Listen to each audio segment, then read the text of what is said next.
da carta aqui do apóstolo Paulo.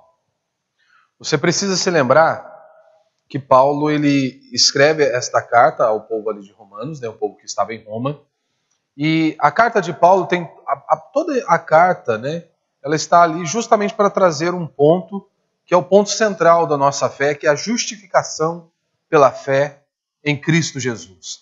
É nós sermos declarados justos perante o tribunal de Deus, não com base em nossos méritos ou feitos, haja visto que eu e você, nós não temos nada que podemos apresentar a Deus que nos garanta a vida eterna.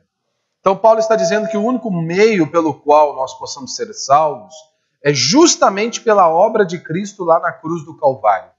E Paulo, para começar a pregar o Evangelho, diferentemente de muitos líderes religiosos, que começam a pregar a sua mensagem dizendo que você é muito especial, que você é a pessoa mais bonita do universo, né, que Deus quase que fez, né, saiu no lucro, né, ao te separar. Paulo ele começa a pregação aqui do Evangelho, expor o Evangelho, justamente ali no verso 18. Então, a carta de Paulo aos Romanos, a epístola aqui, ela teve um grande impacto na igreja do Senhor ao longo desses anos. Desde a igreja primitiva, durante o período da Reforma e até em nossos dias, a carta de Paulo aos Romanos é de suma importância para nós cristãos. Alguns chegam ao ponto de dizer que nós deveríamos ter Romanos gravado em nossa mente, tamanha é a importância da epístola de Paulo aos Romanos. Tanto que Martinho Lutero ele se levanta contra a Igreja Católica, na Idade Média, dizem os estudiosos, quando ele estava meditando sobre a carta de Paulo aos Romanos, ele chega aqui no verso 16, né, onde Paulo diz: não me envergonho do Evangelho, pois é o poder de Deus para a salvação de todo aquele que crê, o primeiro do judeu e também o grego. E aí ele diz: pois a justiça de Deus se revela no Evangelho de fé em fé, como está escrito, o justo viverá pela fé.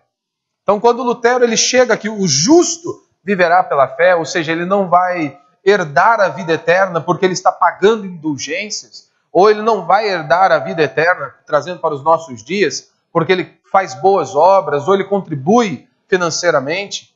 Lutero, então, se levanta contra a Igreja Católica e começa, então, a protestar ali, justamente porque nós somos salvos pela fé e unicamente pela fé em Cristo Jesus. E aí, então, ele começa a pregar a doutrina, começa a pregar o Evangelho e ele diz: a ira de Deus se revela do céu contra toda impiedade e perversão dos homens que detêm a verdade pela injustiça. Assim foi o início da pregação do apóstolo Paulo, pregando sobre a ira de Deus, sobre a doutrina da ira de Deus. Então não há pregação ou exposição do Evangelho sem antes anunciarmos a ira de Deus.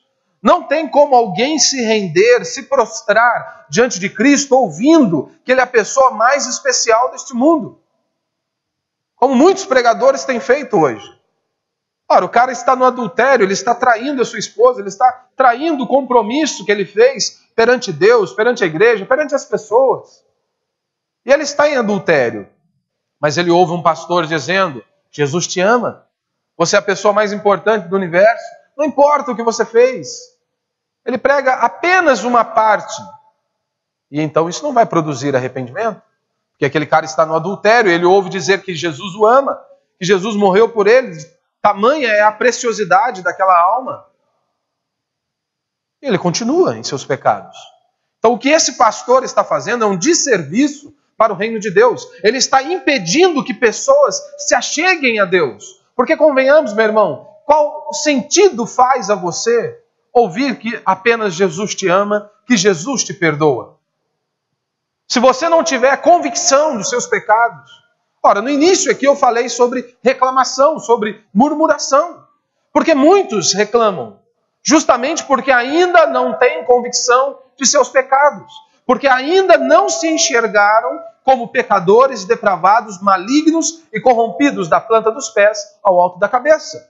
Porque se você se enxergasse assim, eu garanto para você que não existiria espaço para reclamação, para murmuração em sua vida.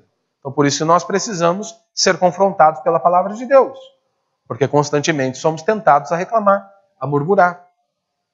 Por isso que nós precisamos ser confrontados pela verdade, pelas Sagradas Escrituras. Não há reino dos céus se primeiro não houver arrependimento. Então, Paulo, Lutero e os grandes servos de Deus foram na contramão, como em nossos dias. É a minoria que prega o verdadeiro evangelho, o evangelho descrito nas Sagradas Escrituras. Muitos cristãos, pessoas que se dizem cristãs, se levantam contra aqueles que expõem a verdade, dizendo, o meu Jesus não é desta maneira, o meu Deus não faz isso.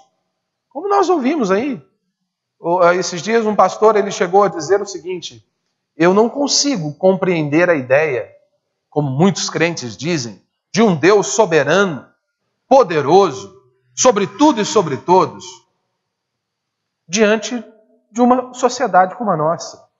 Chegou ao absurdo de dizer isso. Eu não consigo imaginar um Deus assim, que é todo poderoso.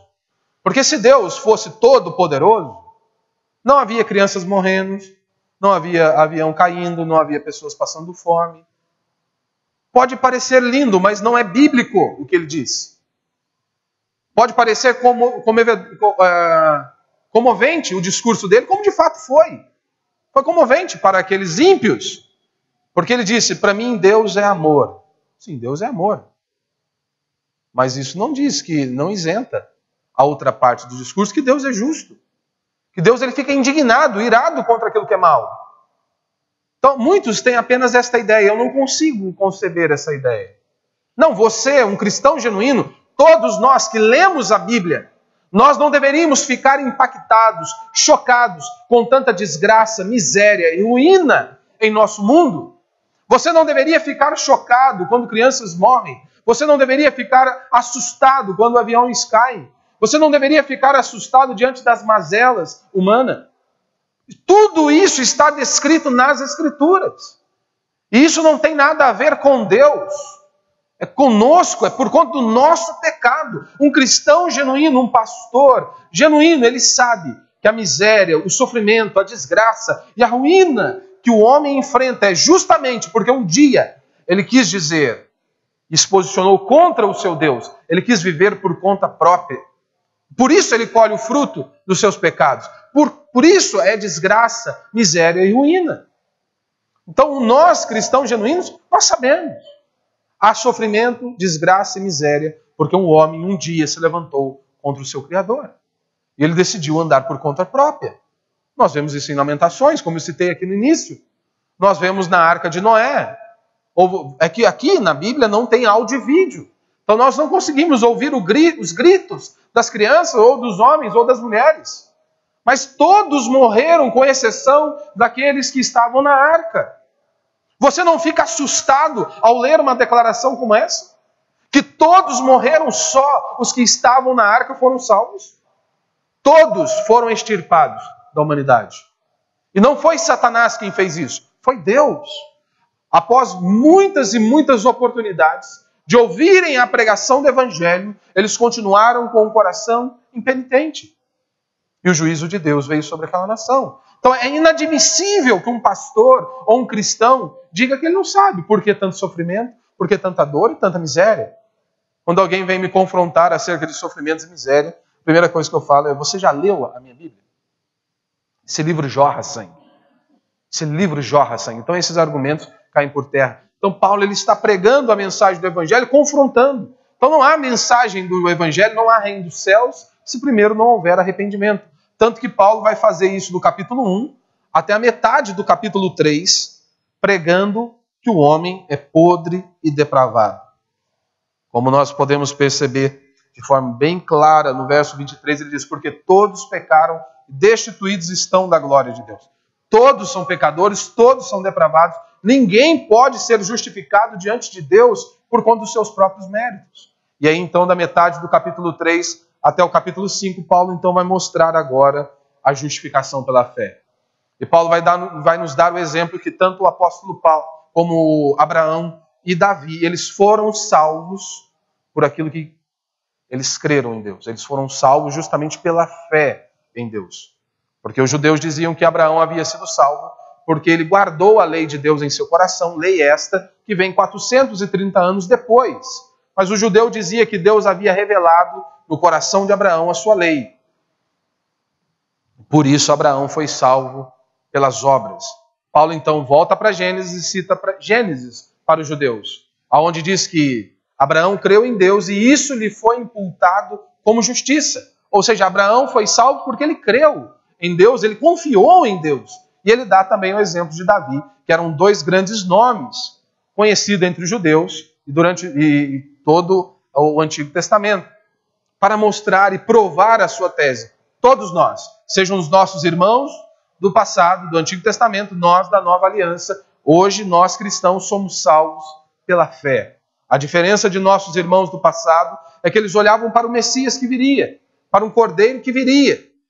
E nós olhamos para trás, como hoje nós vamos celebrar aqui a ceia. Olhamos para o Cordeiro de Deus que tira o pecado do mundo, como diz João Batista. Nós olhamos para trás e há mais de 2000 anos o nosso Senhor veio ao nosso encontro porque nós não poderíamos subir até Deus. E aí Paulo começa a explicar a justificação pela fé no verso 1 do capítulo 5. Ele diz, portanto, justificados pela fé, temos paz com Deus por meio de nosso Senhor Jesus Cristo. Aí ele faz a comparação, a analogia de Adão e Cristo. E aí Paulo, então, no capítulo 6, após dizer que nós somos salvos pela fé, pelos méritos de Cristo, Paulo, então, vai tratar uma possível objeção.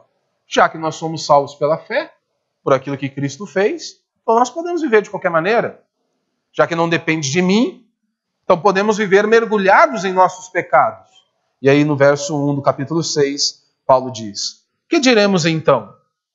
Permaneceremos no pecado para que a graça se destaque? Ou seja, já que eu não sou salvo pela fé, eu posso viver mergulhado em meus pecados? E ele responde, de modo nenhum. Nós que morremos para o pecado, como ainda viveremos dele?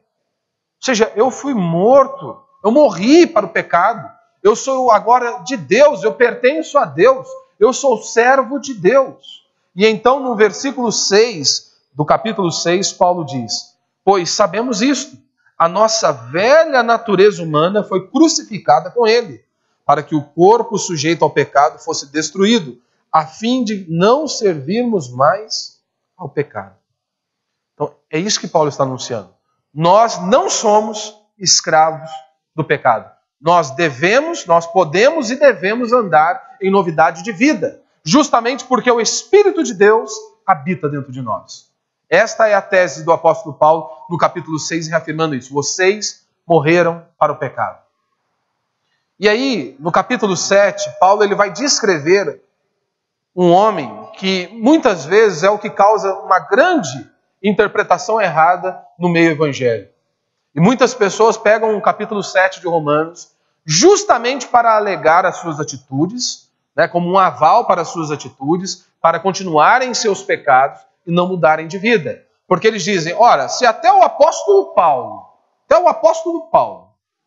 ele diz, olha, o bem que eu quero, isso eu não faço, mas o mal que eu não quero, isso faço, imagine eu. O apóstolo Paulo, um homem separado por Deus, separado para Deus, disse isso. Imagine nós. E aqui é o grande problema. Eles tiveram uma interpretação, tem uma interpretação errada do homem descrito pelo apóstolo Paulo aqui em Romanos, capítulo 7. Você se lembra que o homem que Paulo está descrevendo aqui em Romanos, capítulo 7, ele não é um ímpio, ele também não é um cristão. Afinal de contas, ele é o que então, né, pastor? Se ele não é um ímpio, ele não é um cristão, o que esse homem é? Por que ele não é um ímpio? Porque Paulo diz em Romanos 7 que aquele homem tem prazer na lei de Deus. O ímpio não tem prazer na lei de Deus. Você se lembra, no início de sua epístola, Paulo descreve a humanidade como que o ímpio é. O ímpio, ele odeia Deus, ele é inimigo de Deus, ele faz coisas erradas e os outros o aplaudem. Então esse homem não tem prazer na lei de Deus. Então é impossível que o homem descrito aqui em Romanos capítulo 7 seja um ímpio, porque Paulo diz que ele tem prazer na lei de Deus. Por outro lado, ele não pode ser também um cristão, porque Paulo está descrevendo como se esse homem estivesse preso ao pecado. Porque, olha, o bem que eu quero, isso eu não consigo fazer. Mas o mal que eu não quero, isso eu faço. Então, como que ele é um cristão? Porque no capítulo anterior, todo o capítulo 6 foi justamente provando a tese do apóstolo Paulo que o cristão, aquele que nasceu de novo, aquele que o Espírito Santo habita dentro dele, ele não é escravo do pecado. Então é impossível que o homem aqui descrito por Paulo em Romanos 7 seja um cristão. Porque ele acabou de afirmar que o cristão é livre do pecado. Como que esse homem estaria então amarrado ao pecado? E Martin Lloyd Jones e grandes servos de Deus do passado e dos nossos dias afirmam a mesma linha de raciocínio. Que aqui Paulo está descrevendo um homem que está em conversão. Aquela pessoa que foi impactada pela verdade, que ela viu a verdade, que ela enxergou a verdade e ela ficou sem saída, sem reação. Porque no final do capítulo 7, Paulo diz: desgraçado homem que sou, quem me poderá livrar do corpo desta morte? E não é exatamente isso que acontece conosco. Se você realmente é um cristão genuíno, houve um dia que o Espírito Santo de Deus te constrangeu, te quebrou, aonde você viu que é impossível você se salvar pelos seus próprios méritos. É isso que acontece conosco quando nós somos transformados pela palavra de Deus. Nós olhamos para a palavra de Deus e vemos que é impossível nos salvarmos, que nós estamos distante daquilo que Deus exige em sua palavra para herdar a vida eterna pelos seus próprios méritos. Porque Tiago vai dizer, se você transgredir um mandamento, você está condenado. Então é impossível para nós. E aí você olha para esse cenário, o cenário que Paulo montou foi exatamente isso. Até a metade do capítulo 3, mostrando a podridão. Depois ele mostra como que o homem pode ser salvo. Então é isso que está acontecendo aqui no capítulo 7. É aquela pessoa que está em processo de conversão. Quando você enxerga a exigência de Deus e quem você é, você vai dizer como Paulo descreveu: miserável homem que sou. Quem poderá me livrar do corpo desta morte? E aí, Augusto Nicodemos, comentando sobre isso, ele diz que Paulo é como se Paulo sussurrasse no ouvido daquele homem. Porque ele termina no capítulo 7 dizendo isso: Jesus Cristo, o nosso Senhor. Ele faz uma pergunta: quem me poderá livrar do corpo desta morte? E ele diz: Jesus Cristo, nosso Senhor. Ou seja, nós só podemos ser salvos por aquilo que Cristo fez na cruz do Calvário. E aí nós chegamos aqui no capítulo 8, onde logo no verso 1, Paulo diz: agora já não há condenação alguma para os que estão em Cristo Jesus. Agora já não há condenação alguma, mas é para toda a humanidade? É para todas as pessoas? Não, Paulo diz que é para um povo exclusivo de Deus. Não há mais condenação para aqueles que creem em Cristo Jesus. Aqueles que foram declarados justos pelos méritos de Cristo. É exatamente esse homem que Paulo está descrevendo. No verso 9, Paulo vai dizer: se alguém não tem o Espírito de Cristo, esse não pertence a Deus. Esse não pertence. Então, todo o capítulo 8 agora, Paulo está trazendo a certeza da salvação, a segurança que eu e você temos, aqueles que nasceram de novo, podem ter com relação à vida eterna. Vocês não precisam ficar preocupados. Então, a nossa segurança no reino de Deus não é determinada porque você é membro de uma igreja, porque você congrega aqui há anos, porque você tem projetos sociais, porque você faz isso ou faz aquilo. Não é isso que vai te garantir a vida eterna. Ou qualquer feito que você faça à humanidade. A nossa segurança consiste, como Paulo diz aqui em Romanos, é estarmos em Cristo. E Paulo prossegue dizendo: e Cristo habitando em vós. Esta é a segurança que nós temos com relação à vida eterna. Nós estarmos em Cristo e Cristo habitando em nós. Porque você se lembra? A advertência mais terrível saiu dos lábios de Jesus Cristo no Sermão do Monte. Afastai-vos de mim, vós que praticais a iniquidade. Mas Jesus disse: muitos me dirão naquele dia: Senhor, Senhor, não profetizamos nós em teu nome? Senhor, nós não expulsamos demônios em teu nome? Não fizemos muitos milagres em teu nome? E Jesus lhes diz abertamente: afastai-vos de mim, vós que praticai a iniquidade. Ou seja, aqueles homens estavam envolvidos com a obra de Deus, pelo menos visível aqui neste mundo, mas estavam distantes de Deus. Então o que te garante a vida eterna não é você frequentar aqui há anos, ou qualquer outro lugar. E com isso não estou desprezando o culto público, preguei sobre isso. E nós não podemos deixar de congregar. Mas há uma condição, você está em Cristo e Cristo habitar em você. Porque senão você pode passar longos e longos anos e mesmo assim estar distante de Deus. Então, com relação a essa segurança da salvação, existem pelo menos 4 tipos de pessoas que muitas vezes estão seguras, estão tranquilas com relação à salvação. Você tem primeiro grupo, aquelas pessoas que elas não são guardadas por Deus, elas estão debaixo da ira de Deus, eles sabem que não são salvos. Eles sabem que eles não são salvos e que se morrerem vão para a condenação eterna. Esse é o primeiro grupo de pessoas. Ele tem uma convicção, ele não crê em Deus, para ele não existe nem céu nem inferno, para ele tanto faz como tanto fez. O segundo grupo de pessoas são aqueles que são salvos, eles têm a plena convicção da vida eterna, eles têm a convicção do seu estado de redenção, daquilo que Cristo fez na cruz do Calvário, então eles sabem que são salvos. O terceiro grupo de pessoas é aquelas pessoas que são salvas, porém, elas não têm muita certeza acerca da vida eterna, da sua salvação. Então, a alma dessas pessoas estão meio inquietas. Eles ficam preocupados, aflitos. Até aqui, tranquilo, de boa. O problema é o quarto grupo.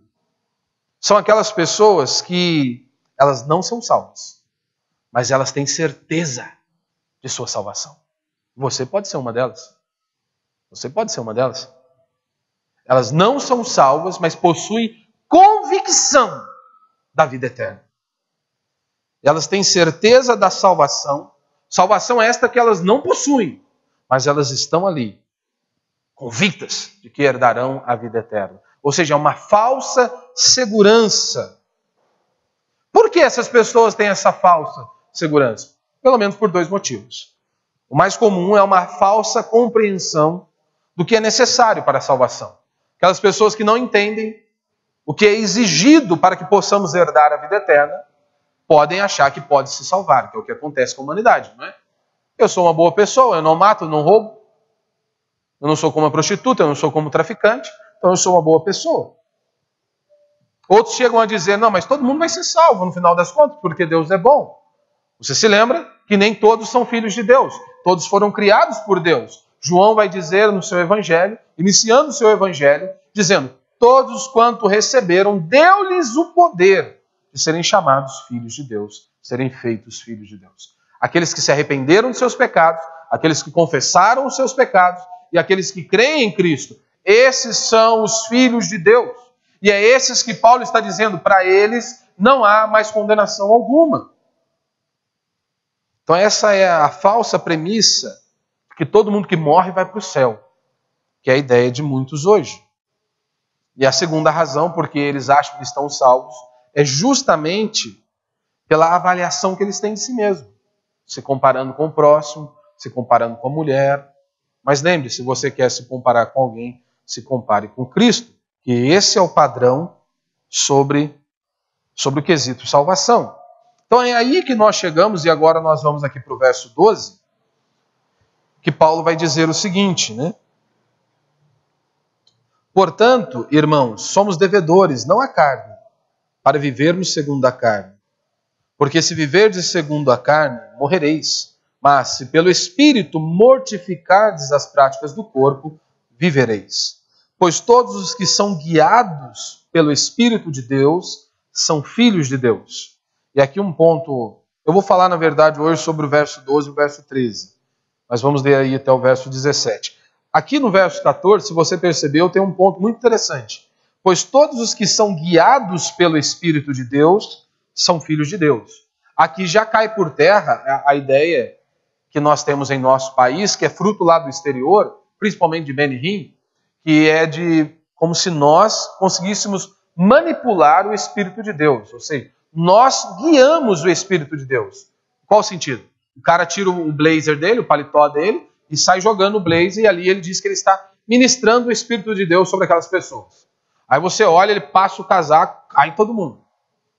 Aí ele sopra, cai todo mundo. Essa é a ideia de Benihim e os seus seguidores aí. Mas Paulo está dizendo, pois todos os que são guiados pelo Espírito de Deus. Então, ele nos conduz, ele nos guia, não somos nós que guiamos ele. Não somos nós que guiamos o Espírito de Deus. Ele diz, nós somos guiados por ele. E ele continua, porque não recebeste um espírito de escravidão para vos reconduzir ao temor, mas espírito de adoção, pelo qual clamamos Abba Pai. O verso 12 e o verso 13, Paulo está mostrando a sua doutrina. E mais uma vez ele está reafirmando o que ele disse no capítulo 6, que nós não somos escravos do pecado. Aqui ele usa um termo diferente, ele diz, somos devedores, mas não à carne. Nós somos devedores a Cristo, que nos comprou, que nos trouxe a redenção. A carne, nós não somos mais devedores a ela. E aí ele diz, né? Agora nós recebemos um espírito de adoção. Tipo como seu filho, ele chega diante de você e ele expõe as dores, as angústias, as aflições, vem ali talvez para pedir ou talvez para agradecer. O que Paulo está dizendo é isso, nós fomos adotados. Nós recebemos esse espírito de adoção e nós podemos chamar Abba Pai. É assim que nós podemos nos achegar diante do Senhor. E ele diz no verso 16, o próprio Espírito dá testemunho ao nosso espírito de que somos filhos de Deus. Calvino vai dizer que aqui é o ápice, né, desta confirmação. Como assim? O Elvis tem pregado aqui uma vez por mês, na quarta-feira, sobre as epístolas de João, do apóstolo João. E João, se você for observar ali, João ele dá um padrão do que Deus exige e ele te leva a verificar se você pratica aquilo. Como por exemplo, você diz que ama a Deus, mas odeia o seu irmão, João diz, você é mentiroso. A verdade não está em vós. Então, é como se você fosse fazer um checklist. João diz, olha, a palavra de Deus exige isso. Você tem que amar o próximo, você tem que perdoar. E inúmeras outras coisas que a palavra de Deus nos exige. Imagine que você faça um checklist. Você colocou 10 princípios estabelecidos na palavra de Deus. Você começa lá a marcar o que você faz e o que você não faz. Dos 10, você faz 2. Qual a conclusão que você chega? Eu sou um ímpio. Só pode ser essa a conclusão que você deve chegar. De 10, você chega só 2 que eu tenho obedecido? Então você tem um padrão de uma confirmação ali. Ora, e é claro, você só obedece por conta do Espírito Santo de Deus habitando em vós. Então, esse é um estágio que nós podemos aqui verificar. Essa confirmação. Se realmente nascemos de novo ou não, por conta do nosso estilo de vida, da maneira que nós vivemos, de tudo que nós fazemos, é ou não para a glória de Deus. Aí você pode analisar e dizer, eu tenho caminhado, eu tenho falhas, mas eu tenho caminhado para glorificar a Deus e viver uma vida que bendiz ao Senhor. Agora, o que Paulo está dizendo aqui é o próprio Espírito dá testemunho ao nosso espírito de que somos filhos de Deus. É mais ou menos assim, quando o mundo está caindo sobre você, aonde parece que não há mais recurso, aonde parece que não há mais solução, e a única coisa que talvez pudesse estar diante de você e de mim era o quê? O desespero, a angústia, a aflição, a ruína. Mas nós, então, por conta do Espírito de Deus habitando em nós, e porque Ele nos separou, mesmo em meio a essas angústias, aflições, você tem paz, você tem refrigério. Assim como Jesus disse, a minha paz eu vos dou, e esta paz o mundo não pode roubar. Mesmo que os sofrimentos estejam tremendos, você ainda tem paz, você se lembra, eu sou filho de Deus. Eu sei que a minha vida está nas mãos do Senhor. Eu sei que o meu Redentor vive. E um dia ele se levantará, como disse Jó. Ou seja, por maior que sejam os problemas e as dificuldades, você consegue descansar em Deus. Porque você sabe, eu sou dele, eu pertenço a ele, eu fui escolhido por Deus. E aí, Paulo diz, né, se somos filhos, também somos herdeiros de Deus e co-herdeiros de Cristo. Se é certo que sofremos com Ele, para que também com Ele sejamos glorificados. Então nós vamos ficar aqui apenas no verso 12 e 13, né, onde Paulo diz, portanto, irmãos, somos devedores não à carne, para vivermos segundo a carne. Porque se viverdes segundo a carne, morrereis, mas se pelo Espírito mortificardes as práticas do corpo, vivereis.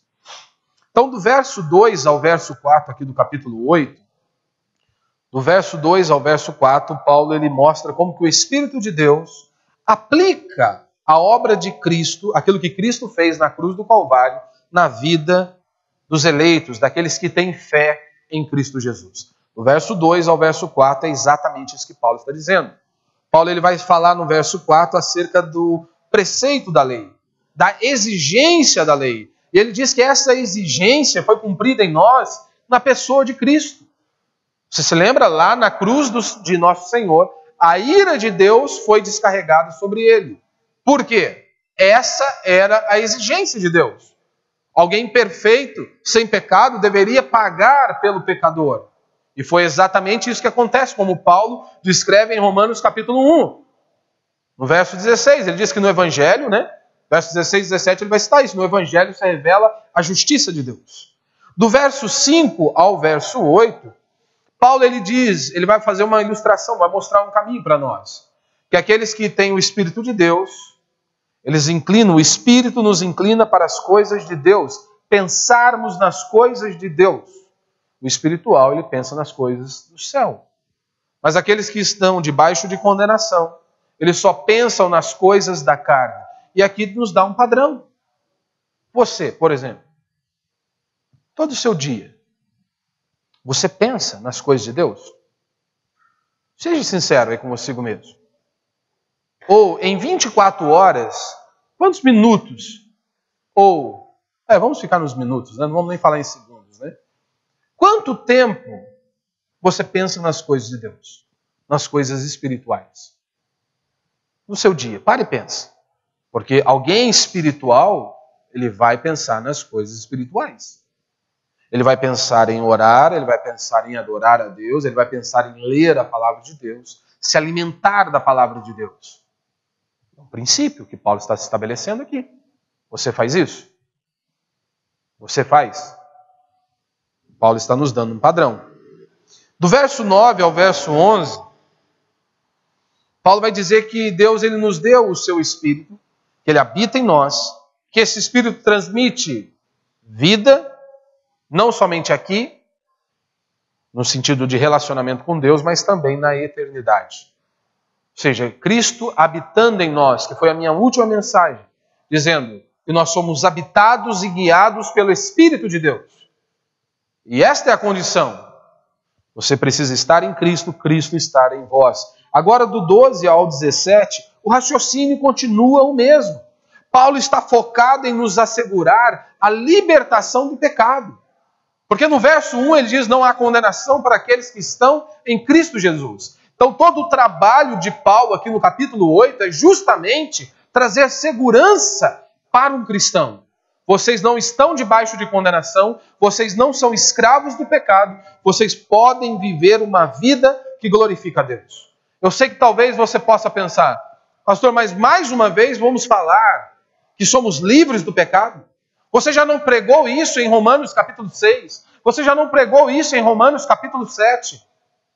E mais uma vez eu vou pregar aqui em Romanos capítulo 8. Porque, meu irmão, você acha mesmo? Se não fosse necessário nós ouvirmos várias vezes, o apóstolo Paulo teria escrito isso aqui? Porque você acha? Foi ele que escreveu a epístola. Você acha que ele se esqueceu do que ele havia escrito no capítulo 6? Ou momentos anteriores? Você acha que ele havia se esquecido? Então é de suma importância para mim e para você nos atentarmos à palavra de Deus. Se mais uma vez ele está dizendo, vocês são livres do pecado, vocês não são escravos do pecado, porque é justamente isso que eu e você precisamos ouvir. E nós precisamos nos atentar a isso. Então Paulo, ele sempre afirma a sua doutrina primeiro e depois aplica a sua doutrina. E normalmente você percebe por meio de expressões como esta, portanto, ou assim pois, ou algo semelhante. Então Paulo ele expõe a sua doutrina e depois ele aplica a sua doutrina. Nós temos aqui uma exortação e um apelo que o apóstolo Paulo está fazendo. Com base em quê? Naquilo que ele diz anteriormente. É isso que ele está fazendo. É exatamente isso que Paulo está fazendo. Uma exortação e um apelo com base no que ele disse anteriormente. Então eu e você, nós também precisamos colocar em prática aquilo que nós alegamos crer. Você precisa colocar em prática aquilo que você professa, ou pelo menos diz crer. Não basta registrar ou notar a sua doutrina. O apóstolo, ele sempre aplica a sua doutrina. Então não basta eu apenas dizer que eu creio que eu sou livre do pecado. Nós temos que colocar em prática. Ora, se a palavra de Deus diz que eu não sou escravo do pecado, eu não sou escravo do pecado, porque o Espírito Santo de Deus habita em mim. Então eu posso dizer não ao pecado. Quantas pessoas, dizem, fulano é conhecedor da palavra de Deus, mas está desviado. Está distante do Senhor, está embirrado com Deus. É mesmo? Eu sei que alguns cristãos, eles não estão livres de empinar a carroça, de cair. Não estão. Você vê Davi, o homem segundo o coração de Deus. Mentiu, adulterou, matou, sanguinário, sangue frio, calculista. Os estudiosos estimam que Davi ficou quase 1 ano nesse processo. Um coração endurecido. Mas todos aqueles que são de Deus voltam para Deus. Essa é a realidade. Mas aí a pessoa diz, fulano é um conhecedor da palavra de Deus, mas está distante. É mesmo? Ou fulano ele tem um domínio das Sagradas Escrituras, mas vive como ímpio. Quero dizer para você, meu irmão, se a sua teologia não te leva a uma vida piedosa, você não entendeu nada. Você não entendeu nada. Você pode citar a Bíblia para mim de cor e salteado. As pessoas ficam impressionadas quando as pessoas citam versículos de cor. Eu falei, mesmo? Até Satanás citou para Jesus. E era Satanás. Então você e eu, nós precisamos nos alimentar da palavra de Deus. Nós precisamos conhecer a Deus. Mas isso precisa produzir algo em nós. Nós não temos que ficar amontoando muita coisa aqui em nossa cabeça e não desenvolvermos. Então aquilo que nós conhecemos, nós devemos praticar. A nossa teologia deve desembocar em uma vida piedosa, uma vida que glorifica a Deus. Uma vida que bendiz ao nome do Senhor, uma vida que segue os padrões das Sagradas Escrituras. E nesse ponto, nós reformados, nós podemos cair nesse ponto.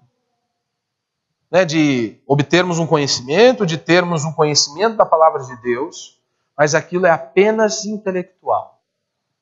Não existe nada mais perigoso na vida de um crente do que obter conhecimento meramente intelectual ou teórico pela verdade cristã. Não há nada mais perigoso na minha vida e na sua vida do que ter um interesse meramente intelectual ou teórico pela palavra de Cristo.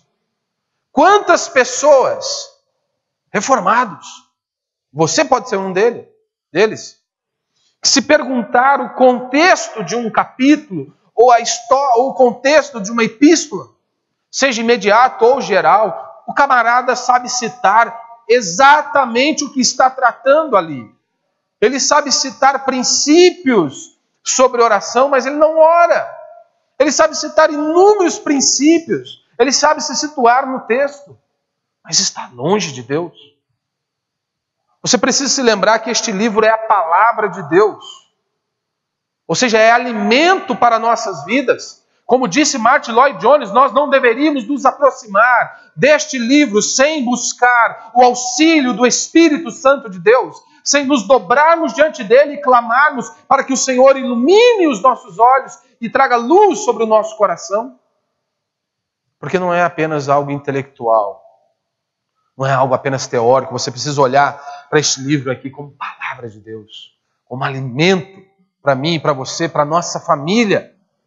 Então não é apenas um conhecimento intelectual ou teórico. Muitos têm esse conhecimento intelectual e teórico. Muitos reformados têm. Mas poucos vivem uma vida piedosa. Poucos isso surte efeito na vida deles. E pelo fato de ter uma doutrina correta e ter uma exposição correta da palavra de Deus. Então Paulo ele vai falar aqui da importância da doutrina da santificação. A declaração que nós vemos nesses 2 versículos é fundamental. É muito fundamental, falando-se da doutrina da santificação do ponto de vista do Novo Testamento. especialmente à luz de diversas teorias correntes, a respeito dessa doutrina. Como eu disse, um entendimento errado acerca da doutrina da santificação, que nós estamos neste processo de santificação. Então é dever do pastor, e eu entendo baseado no Novo Testamento, não apenas fazer uma exposição positiva de um determinado assunto, mas ele também deve colocar e expor os ensinamentos errados, ou seja, trabalhar também a forma negativa. Como assim? O Sermão do Monte, eu tenho pregado aqui às quartas-feiras, o Sermão do Monte, pregado por Jesus, ele é muito conhecido pelas expressões: ouvistes o que foi dito aos antigos? E Jesus vem e diz: eu, porém, vos digo. Muitos crentes, eles têm uma interpretação errada acerca do Sermão do Monte. Eles dizem o seguinte: quando Jesus diz, ouviste o que foi dito aos antigos, eles dizem, isso é lei. Quando Jesus diz, eu, porém, vos digo, eles dizem, isso é graça. Isso está errado, de acordo com a palavra de Deus. Por quê? Quando Jesus disse, ouviste o que foi dito aos antigos, Jesus estava corrigindo uma interpretação errada dada pelos escribas e os fariseus ao longo daquele período. Quando ele diz, eu, porém, vos digo, é o quê? Eu estou dando a interpretação correta da lei de Deus para vocês. Como que nós sabemos isso? Porque, meu irmão, lá no Antigo Testamento, poderia odiar o inimigo? Não podia. Estava na lei. Você deve amar. Podia cobiçar as coisas do próximo? Não podia. Estava lá nos 10 mandamentos. Ou seja, o que Jesus estava fazendo era corrigindo uma interpretação errada dos escribas e fariseus. Então, aqui nos ensinos de Jesus, no Sermão do Monte, nós vemos Jesus apresentando não apenas o lado positivo, mas também o lado negativo. Em qual sentido eu estou dizendo isso? Muitos olham para nós e dizem, por que vocês são polêmicos desse jeito? Vai amar mais as pessoas. Pregue o amor. Faça isso. Faça aquilo. Vocês dividem o povo de Deus. Vocês dividem a igreja. Vocês fazem isso, fazem aquilo. Parece que esses homens não leem a Bíblia. Parece que esses crentes não leram as Sagradas Escrituras. Ou melhor, muitos não leem mesmo. Não leem. Porque se você se atentasse aos ensinos de Cristo, por exemplo, como no Sermão do Monte, quando Jesus disse, ouviste o que foi dito aos antigos, ele está dizendo, esta é a interpretação dos escribas e dos fariseus. E está errada. Ou seja, vocês abandonaram a palavra de Deus. Eu, porém, vos digo, esta é a interpretação correta. O meu ensino está correto. O dos escribas e fariseus está errado. Então, este é um dever de um pastor também. Ele precisa expor os que estão errados. Aqueles que abandonaram a palavra de Deus. E nós vemos isso durante toda a palavra de Deus. Aqui no Novo Testamento você percebe isso. Então não tem como você ver um pregador ensinando uma heresia e você ficar quieto. Não tem como você ver um camarada falando absurdos acerca da nossa fé e ficarmos calados. Nós temos que expor. Nós temos que proteger o verdadeiro evangelho. Ah, pastor, tem que amar mais. É mesmo? Não seja polêmico. Meu irmão, se o erro está sendo ensinado, ele precisa ser combatido. Você lê as epístolas? Você lê as cartas aqui da Bíblia? Paulo, João, você lê essas epístolas? Se você não concorda que o erro deve ser denunciado, pare de ler. Arranque essas páginas. Rasgue essas páginas de sua Bíblia. Rasgue. Jogue fora. Porque se você é contrário a isso, você não deve ler as epístolas. Porque grande parte das epístolas foram justamente para confrontar os falsos profetas daquela época. Foi por isso. As epístolas estavam ali justamente para blindar o verdadeiro evangelho, para combater os falsos mestres, as falsas doutrinas que estavam se levantando em meio à igreja. Então, se você acha que não é necessário, você deveria não ler o Novo Testamento, uma grande parte do Novo Testamento. Paulo faz isso constantemente aqui. Paulo ele expõe o ensino falso, adverte contra ele, e ele então chama os cristãos a evitar aquele ensino. Ao mesmo tempo, Paulo ele comunica uma verdade positiva e traz à luz aquilo que nós precisamos ouvir. Como aqui. vocês não são devedores à carne. Ou seja, vocês podem viver uma vida diferente. Ou seja, vocês não são escravos do pecado. E aí no verso 13 ele diz, né?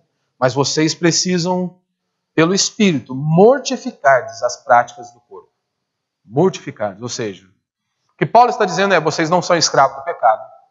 O pecado ainda está aí. Vocês carregam a semente do pecado original.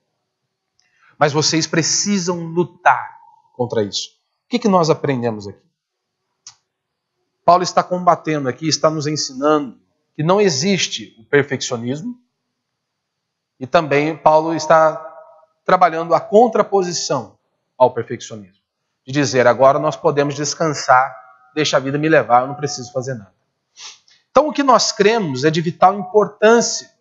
Aquilo que você crê é de suma importância. Por quê? Porque afeta toda a sua vida e a sua conduta. Aquilo que você crê vai influenciar toda a sua vida e a sua conduta. Por isso você precisa ter um entendimento correto da palavra de Deus. Se você crê que a palavra de Deus ela é a palavra de Deus, se você apenas crê, você percorreu metade do caminho. Como você interpreta a palavra de Deus vai definir se você é um servo de Deus ou um instrumento de Satanás. Eu creio que a Bíblia é a palavra de Deus, pastor. Ótimo. Você percorreu metade do caminho. Como você interpreta a Escritura vai definir se você é servo de Deus ou instrumento do diabo. Então, o primeiro ponto que eu quero falar aqui, são apenas dois, de forma bem rápida. Primeiro, o perfeccionista, né? O perfeccionismo. Paulo está combatendo isso. Muitos acham que, devido a uma ideia propagada, que chegaria a um nível que o cristão ele não teria mais pecado algum, mesmo estando neste corpo, nesta vida.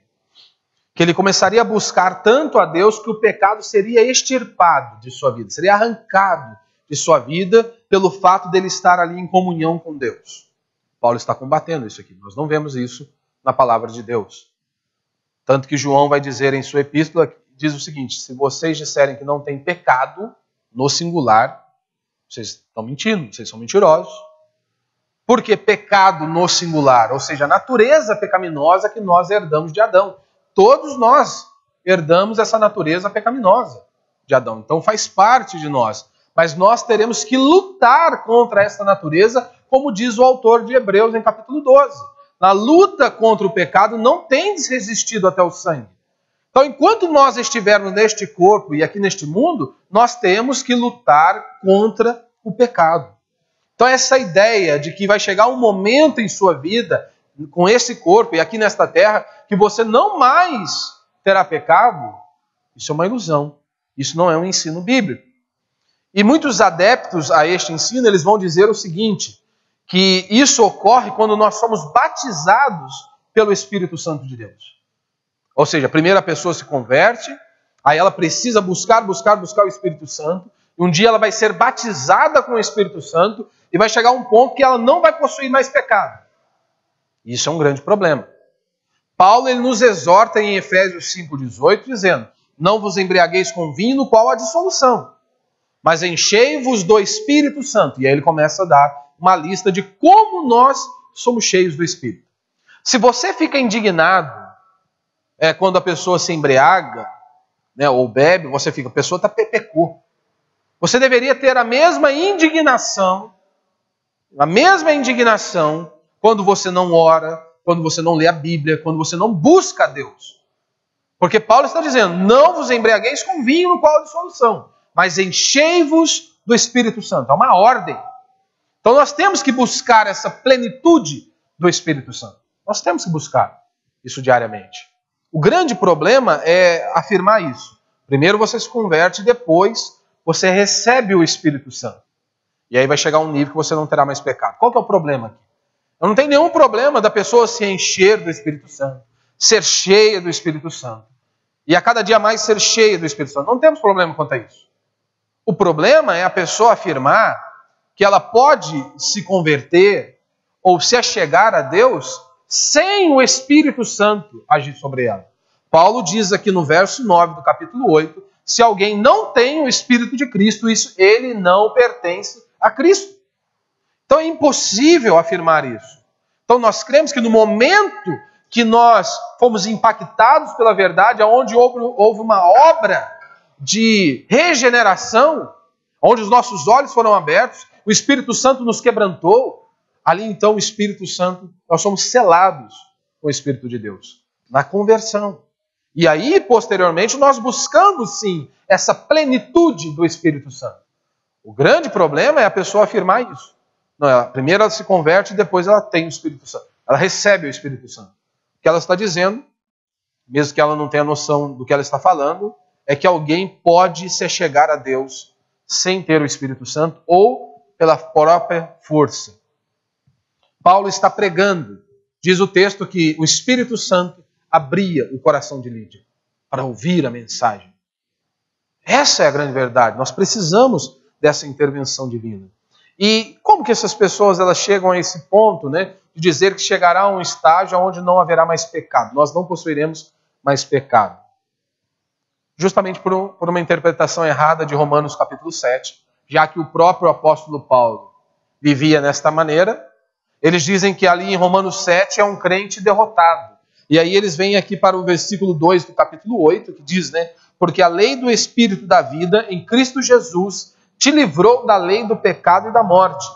Eles dizem aqui que então, que no versículo 2 do capítulo 8, é como se fosse a segunda experiência, ou seja, fosse o batismo com o Espírito Santo, aonde o pecado seria arrancado de uma vez por toda da vida do crente. E nós não vemos isso nas Sagradas Escrituras. O segundo ponto que Paulo está tratando apenas nesses 2 versículos é essa doutrina da contraposição. Como assim?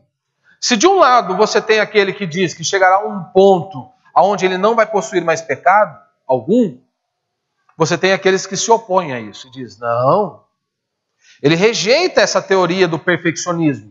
Ele diz, não vai chegar um momento que nós não teremos mais pecado. Ele diz, não, o pecado não é retirado de nós. Ele não diz.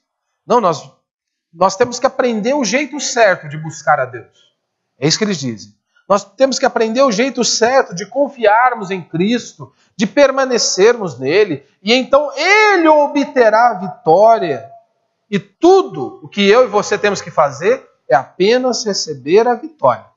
Nós temos que repousar nele, descansar nele, e olharmos para ele, e ele vai fazer tudo por nós. É aquele povo que descansa, sabe? Não precisa fazer mais nada. Deus vai fazer tudo. Paulo está combatendo isso aqui no verso 13. Ele diz, olha, mas se pelo Espírito mortificardes as práticas do corpo, vivereis.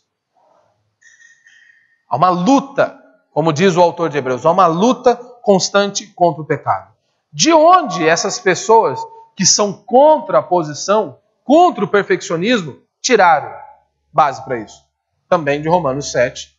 E muitos vão usar lá Lucas capítulo 13, uma mulher que estava enferma e ela foi curada de forma instantânea. Aí eles dizem isso, está vendo? Ela recebeu de boa, sem fazer nada, fique tranquilo. Muitos pegam versículos isolados para fazerem isso. Aqui em Romanos capítulo 8, Paulo ele não está pedindo, né, que consideremos a possibilidade de alguma nova experiência. Não é isso que Paulo está fazendo. O que Paulo praticamente está dizendo é, acordem, vejam quem vocês são, olhem para a situação de vocês em Cristo Jesus. Vocês não são devedores à carne. Vocês podem sim viver uma vida que glorifica a Deus. Vocês são livres do pecado. É isso que Paulo está dizendo. Preste atenção. Vejam quem vocês são. Nós sabemos que o nosso corpo, alma e espírito, nosso espírito, um dia finalmente nós estaremos com Deus. Todos seremos redimidos. Mas nesse meio tempo, o que nós devemos fazer? Paulo ele refuta essas 2 linhas citadas, que eu acabei de citar, o perfeccionismo e a contraposição. O que Paulo está reafirmando é o que ele havia dito em Romanos capítulo 6. Nós somos livres do pecado. Paulo dirige o seu argumento ao entendimento, à nossa razão, dizendo o seguinte: se você enxergar esta verdade e colocá-la em prática, se você enxergar essa verdade, coloque esta verdade em prática. É isso que ele está dizendo. Ou seja, se você enxergou essa verdade, coloque esta verdade em prática, haja da maneira, se porte da maneira a qual você é em Cristo Jesus. Se você enxergou essa doutrina, coloque em prática. Eu enxerguei que eu sou livre do pecado, eu não sou escravo do pecado, então eu devo agir como alguém que é livre e não é escravo do pecado, que não é escravo do seu temperamento, que não é escravo da carne, não é escravo de ninguém. Nós pertencemos a Deus. Somos escravos apenas de Cristo, somos servos de Deus. E aí Paulo ele diz que nós temos que ter uma ação. A nossa parte precisamos ter uma ação. E aí então ele diz, mas se pelo Espírito mortificardes as práticas do corpo, vivereis. Não é simplesmente como diz os da contraposição. Descanse em Deus, não precisa fazer nada não. Fica de boa. Não, há uma luta. Paulo está dizendo, nós temos que, sim, que fazer alguma coisa. O Espírito Santo habita dentro de vocês, agora vocês podem dizer não ao pecado, vocês podem andar de maneira diferente. É isso que ele está dizendo. Ou seja, toda a questão da nossa fé nas Escrituras está envolvida aqui, neste ponto que nós estamos tratando aqui também. Por quê? Você deve ser guiado pelas Escrituras. Você não pode ser guiado pela ideia de um pastor, de um líder, ou pela teoria precedente de alguma pessoa. Você precisa conhecer a Deus. Você precisa ler as Escrituras. Você precisa ter o entendimento correto da palavra de Deus. A sua vida não pode ser conduzida por homens que não estão baseados na palavra de Deus. E para você saber identificá-los, você precisa conhecer a palavra de Deus. Você precisa conhecer as Sagradas Escrituras. Então a pergunta que eu te faço é, você é guiado pelas Escrituras ou pela ideia de um homem?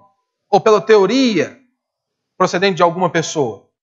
Como eu sempre digo aqui para os irmãos, você não pode estar aqui por causa de mim, porque o ambiente é legal, porque as coisas são legais. Você deve estar aqui pela palavra de Deus. Porque é um compromisso com a palavra de Deus, é uma exposição fiel às Sagradas Escrituras. Não é porque é perto da sua casa ou porque o povo é legal. Porque e aí se um dia eu fico louco e você começa a pregar heresia, você vai ficar aqui? Não, você deve pegar a sua família e ir embora. Ir para um lugar onde se prega a palavra de Deus de maneira fiel. Então é isso que nós temos que atentar e temos que crescer em nosso conhecimento para saber identificar isso. A minha vida é conduzida pelas Sagradas Escrituras. Por isso nós dizemos sola Escritura. Mas hoje no meio evangélico há os gurus da fé. Homens que dizem que Deus falou com eles. Você não pode questioná-los. Porque se você perguntar, e aí pastor, quem viu Deus falando com você? Não, foi eu e Deus. Foi ele e Deus, acabou. Se você falar alguma coisa, você é um rebelde. Se você questionar, você não tem fé. E aí você precisa acreditar nos gurus da fé. E nós temos muito isso hoje. O cara, ele diz que ele é o bichão da fé. Ele é o cara mesmo. Não, a sua vida precisa ser conduzida pelas Escrituras.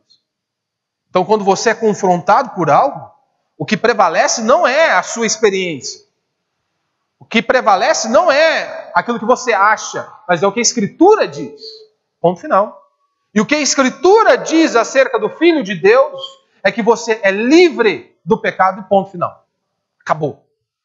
Não importa se a sua experiência não aponte para isso. Não importa se inúmeras outras pessoas vêm com teorias acerca deste assunto. À luz da palavra de Deus, o cristão é livre do pecado, ele não é escravo do pecado. Então Paulo, o que ele está fazendo aqui é mostrar que o pecado não pode ser arrancado de nós de uma forma assim, completamente, enquanto nós estivermos aqui nesse corpo. Não, ele ainda está aqui. Muito menos Paulo está atendendo por outro lado. Olha, fiquem de boa, se entregue a Cristo e está tudo certo. O que Paulo está nos ensinando é o seguinte. Ele mostra o que eu e você devemos fazer e continuarmos a fazer à luz do seu ensino, à luz da palavra de Deus. Qual que é o ensino dele aqui? Primeiro, que você é livre do pecado. Segundo, lute contra o pecado, mortificando os feitos no corpo. É isso que ele diz que nós devemos fazer. Você tem que saber que você é livre do pecado e você deve lutar contra o pecado diariamente. Ou seja, nós não estamos mais debaixo de obrigação com a carne. É isso que ele está dizendo. Eu não sou devedor à carne. Ou seja, nós não estamos mais debaixo de obrigação. A carne é inteiramente nossa inimiga. Ela é contra nós. E ele diz, vocês não pertencem à carne. Vocês pertencem a Deus. Essa é a maneira pela qual o apóstolo Paulo nos apresenta o seu argumento. Tudo isso, esses 2 versículos, para que eu e você possamos saber quem nós somos em Cristo Jesus. Aquilo que Cristo Jesus fez. E eu e você podemos sim andar em novidade de vida. Ou seja, vou pagar o meu débito, vou mostrar a minha gratidão, vou honrar a minha obrigação, mas não é com a carne. É com o meu Deus, com o meu Senhor. A carne eu não sou devedor. Então o padrão à luz das Escrituras é que nós, cristãos, aquele que nasceu de novo, aquele que se arrependeu dos seus pecados, que o Espírito Santo habita dentro dele, ele não é escravo do pecado. Então nós podemos sim andar em novidade de vida, de maneira que Deus seja glorificado. Por isso vamos ficar de pé, vamos orar a Deus.